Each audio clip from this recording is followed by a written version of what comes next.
कैसे बढ़े, उनको रोजगार कैसे मिले महोदय, इस दिशा में हमारा ये जीविका समूह काम कर रहा है महोदय।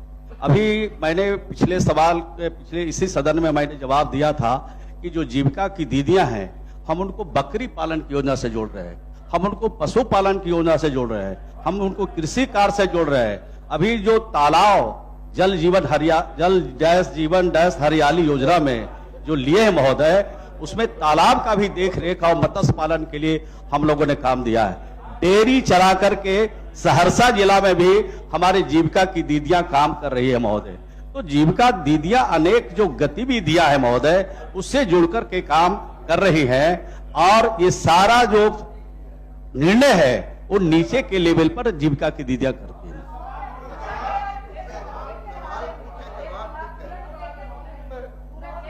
एक आदमी बोले, एक आदमी। महोदय मतलब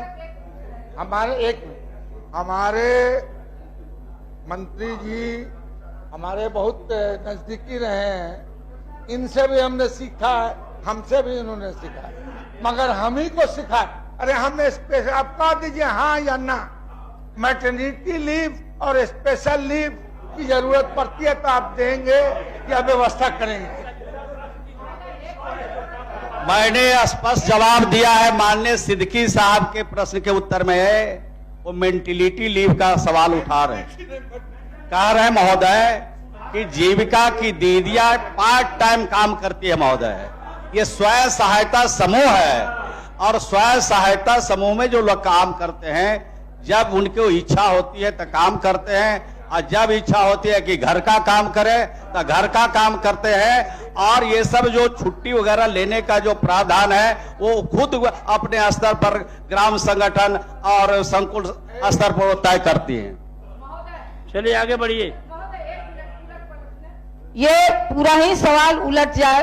आपने कहा कि सामुदायिक से उनको पेमेंट होता है, जबकि सरकार 1500 रुपये से 2000 उनको देती है और आप टोटल कह दे रहे हैं कि सामुदायिक मतलब समूह के जरिए भी एक हिस्सा उनको मिलता है और 1500 से 2000 सरकार देती है।